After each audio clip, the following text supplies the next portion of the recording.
मेरी उत्पत्ति कहीं ना कहीं शोषण, दमन, उत्पीड़न, उसके खिलाफ आवाज उठाने के लिए, उसके खिलाफ लड़ने के लिए मेरी उत्पत्ति हुई है। और मेरी उत्पत्ति नियति ने किया है, मेरी उत्पत्ति प्रकृति ने लिखना चाहिए। जब पूजा सिंघल एक आईएएस आती है जो 25 करोड़ का घोटाला करके निकल जाती है, छवि रंजन नाम का एक आईएएस आता है जो करोड़ों का घोटाला करके निकल जाता है, और उसी राज्य में इतनी भारी संख्या में प्रवासी लोग आते हैं, तो उन बेशरम लोगों को सोचना चाहिए। उन मेहमान लोगों को देश तरक्की तब नहीं करता है जब किसी उद्योगपति, नाम ही लेता हूँ, माननीय अडानी, अगर माननीय अंबानी साहब, अगर उनकी पत्नियां 3 लाख की साड़ियां पहनती हैं तो देश को उन्नति नहीं मानेंगे। कदम अलग जगह रखते हैं, खाना अलग जगह खाते हैं, लेकिन ये सारा चीज ये लोग यही कमरे में करते हैं। दादा, आप मजदूरों के साथ में जमीन में बैठ गए, किसी प्रकार का संकोच नहीं है और मजदूरों के साथ में अपना स्नेह लुटा रहे हैं। देखिए, हम लोग डाउन टू अर्थ हैं। मेरी जगह कोई दूसरा होता, अपनी तारीफ करने की आवश्यकता नहीं है। इतनी बीमार अवस्था में शेड्यूल को अपना या तो कैंसिल कर देता, लेकिन चूंकि बहुत उम्मीद के साथ शेड्यूल था और हम लोग बोल रहे थे कि भाई शेड्यूल जब बना है 5 तारीख को बेंगलुरु का, तो वहाँ जाएंगे ही। दूसरा कोई होता तो आराम से कैंसिल कर सकता था। सेहत से बड़ा किसी का कुछ नहीं होता है, लेकिन हम लोग को मानना है कि हम लोग शरीर नहीं, हम लोग विचारधारा हैं। और अगर हम लोग नहीं भी रहेंगे तो हमारी विचारधारा राज्य के बाहर भी जा चुकी है और सहमत है हमारी विचारधारा से लोग। कल ये कर्नाटक के अधिकारी मिले थे, वे लास्ट में अपना ड्रेस बदल के आए, क्योंकि वो सरकारी व्यक्ति थे और हमसे सेल्फी लेने का काम किया। वो कर्नाटक थे, लेकिन विचारधारा से सहमत है। तो आज ये कमरा जहाँ 15 बाय 15 का कमरा है, जिसमें हमारे मजदूर भाई जो 10-8 की संख्या में रहते हैं, कहीं ना कहीं ये राज्य सरकार जो हमारी गवर्नेंस है या फिर हमारे जो ब्यूरोक्रेट्स के लोग हैं, उन बेशरम लोगों को थोड़ा दिखना चाहिए। जब पूजा सिंघल एक आईएएस आती है जो 25 करोड़ का घोटाला करके निकल जाती है, छवि रंजन नाम का एक आईएएस आता है जो करोड़ों का घोटाला करके निकल जाता है, और उसी राज्य में इतनी भारी संख्या में प्रवासी लोग आते हैं, तो उन बेशरम लोगों को सोचना चाहिए, उन मेहमान लोगों को सोचना चाहिए कि आपको हमारा राज्य क्यों मिला था, हमारा राज्य हमारी जनता ने आपको क्यों दिया था। क्या इस दिन के लिए दिया था? अपने निजी स्वार्थ की पूर्ति के लिए दिया था? मैं दावे और विश्वास के साथ कहता हूँ, आज झारखंड में जितने भी विधायक है, 2-4% होंगे तो होंगे, मानता हूँ, ईमानदार होंगे, निष्ठापूर्वक कार्य करते होंगे। बाकी 70 से 60 विधायक ऐसे हैं जिनका मुझे लगता है 4-4 जिलों में, 4-4 राज्यों में अवैध संपत्ति है। अवैध नहीं, चूंकि उन लोग लीगल कर लिया होगा, पैसा वाले हैं।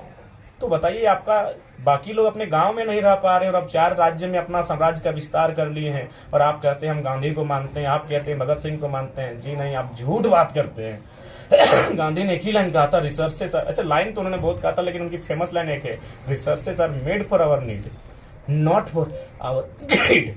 यानी संसाधन जो है, कोयला, अभ्रक, बालू, यानी जो भी संसाधन है उनका इस प्रकार से वितरण हो कि एक आम व्यक्ति को भी उससे लाभ मिले। भगत सिंह कहते थे कि इंसान इतना गरीब नहीं होना चाहिए कि उसके कोई खरीद सके, और कोई इंसान इतना भी अमीर नहीं होना चाहिए, कोई इंसान इतना गरीब ना हो कि अपने आप को बेचे, और कोई इंसान इतना अमीर ना हो कि किसी को खरीदे। आज ये लोग बंधुआ मजदूर बन के हैं, यानी एक तरह से अपने आप का सौदा कर रहे हैं, अपनी ऊर्जा का सौदा कर रहे हैं, अपने ख्वाबों का सौदा कर रहे हैं, अपनी जिंदगी का सौदा कर रहे हैं, अपनी जवानी का और अपने आधे बुढ़ापे का ये लोग सौदा कर रहे हैं। ये अवस्था नहीं होनी चाहिए। इन प्रवासी मजदूर के साथ आप किस तरह से खड़े रहेंगे, क्योंकि ये लोग बहुत दूर दूर से लेकर आए हुए हैं, झारखंड के तमाम जिलों से आए हुए हैं, कैसे खड़ा रहिएगा इन लोगों के साथ? तांत्रिक देश में सबसे पहला होता है आवाज बनना। आज के डेट में हम देखते हैं जो लोग आवाज उठाते हैं उन पर लोग झूठे मुकदमे डालकर अंदर कर देते हैं। तो मीडिया के माध्यम से जब ये चीजें हाईलाइटेड होंगी, और जब अब हमारे नेशनल चैनल्स में इंडिया पाकिस्तान मुद्दा ना होके रोजगार मुद्दा रहेगा, मजदूरों का माने मजदूरी मुद्दा रहेगा, उनकी सुरक्षा मुद्दा रहेगा, तो देश में विकास होगा। आज क्या होता है मीडिया में डिबेट, नेशनल मीडिया में देश के प्रधानमंत्री को सवाल अक्षय कुमार जाके पूछते हैं कि आम आप चूसते हैं कि काट के खाते हैं, तब तकलीफ होता है। तो जब मीडिया में इन चीजों को स्थान दिया जाएगा, जब लाखों मजदूरों की समस्या के समाधान पर चर्चा होगा, इस देश में कहीं ना कहीं मजदूरों के लिए उन्नति के रास्ते खुलेंगे, और होना भी चाहिए। मैं बार बार कहता हूं कि कोई भी देश तरक्की तब नहीं करता है जब किसी उद्योगपति, नाम ही लेता हूं, माननीय अडानी, अगर माननीय अंबानी साहब, अगर उनकी पत्नियां 3 लाख की साड़ियां पहनती हैं तो देश को उन्नति नहीं मानेंगे। देश को उन्नति तब मानेंगे जब ये मजदूर जो हैं और इनकी पत्नियां, जब इस गठरी जो होता है, इन साड़ी में गठरी लगती है, उसमें अगर बाजार मूल्य को वहन करने का वजन होगा, उस गठरी में उतनी जान होगी कि मार्केट में जो भी घरेलू सामान है उसको खरीद सके बाजार से, तब ये राष्ट्र उन्नति वाला राष्ट्र माना जाएगा, नहीं तो आपके सारे वादे झूठे हैं।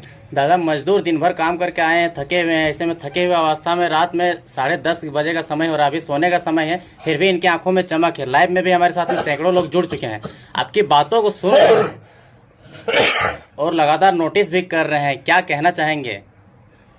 देखिए, कहीं ना कहीं कोई तो शक्ति है जो हमारे पीछे काम कर रही है, कोई तो शक्ति है जो हमसे चाहती है कि तुम मजदूरों के लिए बात करो, वरना किसकी इतनी हैसियत और किसकी इतनी साहस है कि आज इस अवस्था में अपने आप को मेरा शरीर के एक कण लगभग मतलब टूटा मतलब थकान से, बीमारी से, यानी कोई है शक्ति जो चाहती है तुम मजदूरों के हित में बात करो, तुम छात्रों के हित में बात करो, तुम शोषण अन्याय के हित में बात करो। मैं बात कर रहा हूँ, नहीं तो आज सांसद और विधायक का औकात नहीं है कि वो टाटा से सवाल कर ले, वो IAS IPS से सवाल कर ले, वो DMT फंड का हिसाब सार्वजनिक मंचों से मांगे कि धनबाद जिला में 1500 करोड़ का DMT फंड जमा है, उसका खर्चा कहाँ किया जा रहा है। तो कहीं ना कहीं कोई शक्ति है जो शायद हमारे साथ काम कर रही है, यानी ये समय की मांग है। मेरी उत्पत्ति एकाएक अगर हुई है तो समय की मांग है। मेरी उत्पत्ति व्यक्तिगत के लिए नहीं है, अगर व्यक्तिगत होती तो मैं झारखंड में होता, किसी विधानसभा की तैयारी कर रहा होता। मेरी उत्पत्ति कहीं ना कहीं शोषण, दमन, उत्पीड़न, उसके खिलाफ आवाज उठाने के लिए, उसके खिलाफ लड़ने के लिए मेरी उत्पत्ति हुई है। और मेरी उत्पत्ति नियति ने किया है, मेरी उत्पत्ति प्रकृति ने किया है, और यही मेरी उत्पत्ति का कारण है। बेंगलोर से तमाम झारखंड वासी के बीच कब तक जाएंगे आप, क्योंकि वहाँ भी जनसभा आप संबोधित करते हैं तो सैकड़ों लोग आपको सुनने देखने आते हैं, कब तक आइएगा उन्हें? बेंगलोर से आप झारखंड कब लौट रहे हैं? कल शाम को या परसों सुबह। सेहत ठीक अगर होता तो आज ही लौट जाते, लेकिन थोड़ा सा हॉस्पिटल आज गए थे, यहाँ संत जॉन करके कोई हॉस्पिटल है बेंगलुरु में, अच्छा, वहाँ लगभग 4-5 घंटा ट्रीटमेंट करवा के आए हैं, तो निकल जाएंगे उसके बाद। स्वास्थ्य में लगातार दादा आपका सुधार हो रहा है कि नहीं? क्योंकि आपका लगातार देख रहे हैं दिनों दिन बढ़ता जा रहा है, खराब होता जा रहा है। डॉक्टर का एक ही कहना है, डॉक्टर भी मेरे बहुत अच्छे फैन है, मतलब समर्थक हैं, फैन कहना सही नहीं होगा, समर्थक है, मेरे विचारों को मानते हैं और मेरा समर्थन करते हैं। उन्होंने भी कहा कि तुम्हारी जो अवस्था है इतना मत मतलब सभाएं करो, नहीं तो थ्रोट कैंसर के चांसेस हो सकते हैं। दादा, बीमारी क्या है आपका?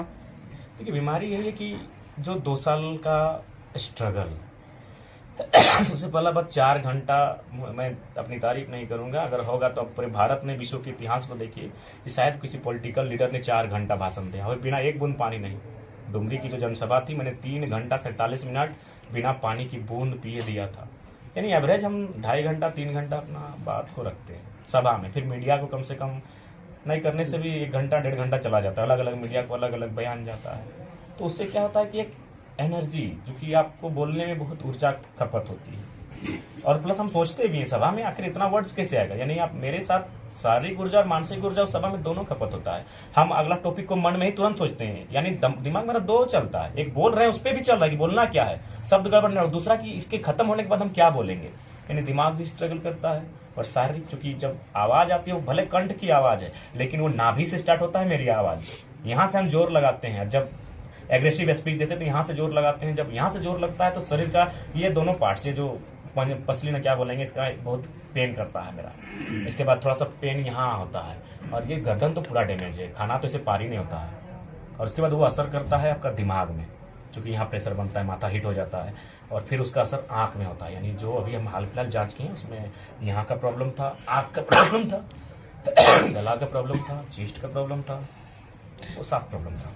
जयराम, तो रिसर्च कब करते हैं? दिन रात तो ये पब्लिक के बीच में ही नजर आते हैं, जो भी टॉपिक का, जिस पे अभी जो भी मुद्दा उठाना होता है या जो भी बात करना रखना होता है, तो रिसर्च कब करते हैं? रात को जब 12-1-2 बजे 1-2 घंटा रिसर्च करते हैं, और जब सभा नहीं होता है उस दिन बहुत ज़्यादा समय रिसर्च में लगाते हैं। बाकी धन्यवाद सर, बहुत बहुत धन्यवाद।